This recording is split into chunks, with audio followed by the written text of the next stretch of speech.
any person may become great. There is a principle of power in every person.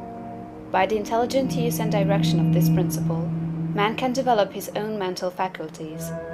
Man has an inherent power by which he may grow in whatsoever direction he pleases, and there does not appear to be any limit to the possibilities of his growth.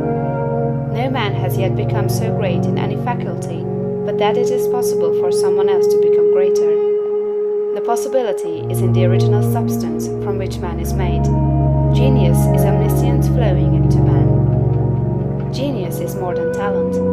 Talent may merely be one faculty developed out of proportion to other faculties, but genius is the union of man and God in the acts of the soul. Great men are always greater than their deeds. They are in connection with a reserve of the power that is without limit. We do not know where the boundary of the mental powers of man is. We do not even know that there is a boundary. The power of conscious growth is not given to the lower animals. It is man's alone, and may be developed and increased by him. The lower animals can, to a great extent, be trained and developed by man, but man can train and develop himself. He alone has this power, and he has it to an apparently unlimited extent. The purpose of life for man is growth, just as the purpose of life for trees and plants is growth. Trees and plants grow automatically and along fixed lines.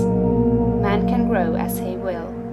Trees and plants can only develop certain possibilities and characteristics. Man can develop any power, which is or has been shown by any person, anywhere. Nothing that is possible in spirit is impossible in flesh and blood. Nothing that man can think is impossible in action. Nothing that man can imagine is impossible.